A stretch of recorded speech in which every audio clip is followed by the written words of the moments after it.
Hi, my wonderful weavers. Today we get to start creating our loom and we're getting ready to start weaving. You will grab some tape to put your name on your loom, and you'll need 2 extra pieces to wrap the warp lines.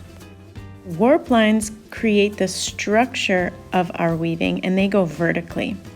So as you can see on the tape side of your loom, you will attach one end of the warp cord and you will wrap your warp cord around and around, going through every notch, staying in order and making sure you don't cross over any lines.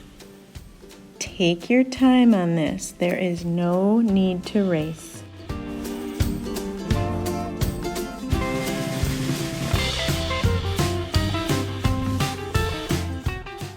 When you get to the end, the last notch, you'll cut your warp line and you'll tape it on the back just like you started on the back. The back of your loom is going to have 3 pieces of tape: your name tape, your beginning tape, and your end tape. Everything's going vertically, so notice how I put the tape in the same direction that all of the warp lines are going. Your warp lines should be tight, but not too tight. Then you're going to make sure everything is crisp and clean on the back, pressed in, and you'll double check. Count your warp lines on the front of your loom and make sure you have an odd number. I have 15. The next thing we'll do today is kind of fun. It's a practice technique. I'm going to have you use a brown piece of yarn and practice this strategy. It's really hard to get your yarn onto the needle sometimes. So you're going to take a small piece of paper and fold it, kind of like a little hot dog bun. You'll slide your brown yarn into your hot dog bun, and then you will use the paper to slide through your needle or the eye of your needle. This is a great strategy because it saves you time and hassle when you're trying to get a frayed piece of yarn onto your needle. I want you to practice threading your needle this way using this strategy 10 times before we start weaving.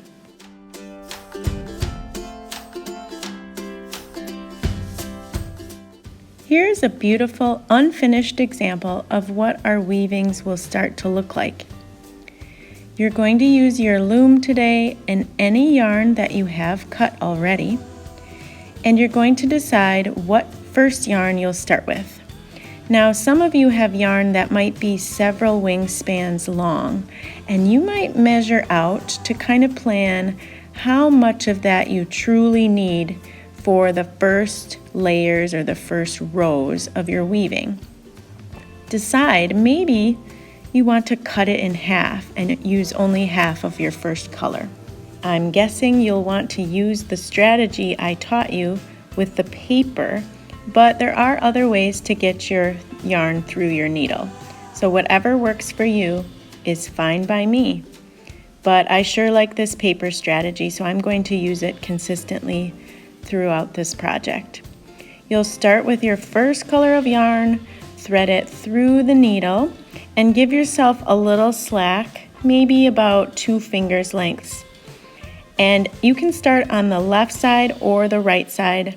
For some reason, I like starting on the left side because it feels like I'm reading from left to right. And I start in an under-over pattern, just like when we did weaving in 2nd grade with our paper project.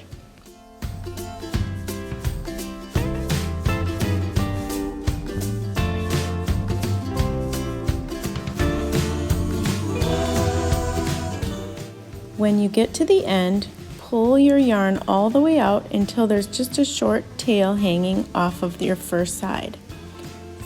Turn your loom over and use a little bit of tape to make sure it sticks to the back of your loom. Then you will weave in the opposite direction, going from right to left and going under over in the opposite way that you did your first row. Notice this 45-degree angle that I have going. Push it up after making this angle. It's called a weaver's angle. And each time you make a row or your weft line that goes horizontally across your weaving, you're going to make this angle, the weaver's angle, so that you do not pull your warp lines, those white lines, too tight. If you are continually pulling, your weaving is going to go and start gathering, getting narrower and narrower.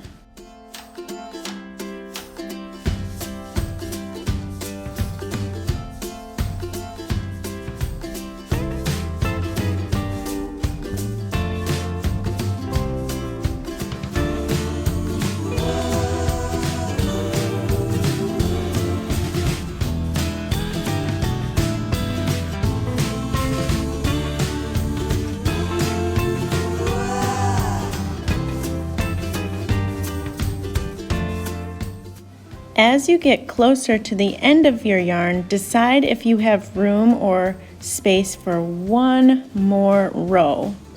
I happen to have one more row left in my yarn, but I have to be careful not to pull on the left side there.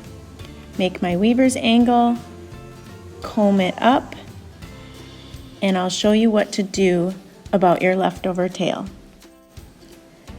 As I start my next color yarn and I put my yarn through my needle using my paper trick, my little hot dog, I'm going to start on the right side now with my orange because I finished on the right side with my red. This is really important because you're going to be able to tie your two yarns together. In this case, I'm going to tie my red to my orange. Notice how I am doing the opposite of my last row of red, going under over instead of over under, pulling it all the way through until I have a tail of orange, combing it up, and now I can make an overhand knot and double it up.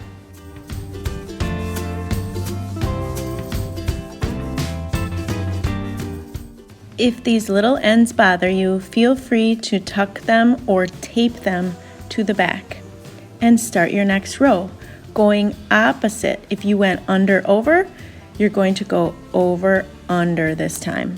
Make your weaver's angle every single row that you weave and then gently comb it up with your fingers.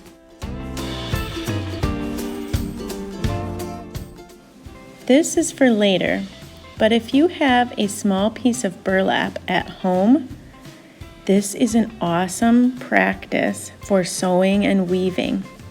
If you can get your hands on one little string in your burlap, pulling it out, you can practice going under over with your yarn and your needle, sort of like stitching. You're sewing a new piece of yarn into the burlap where the missing piece was.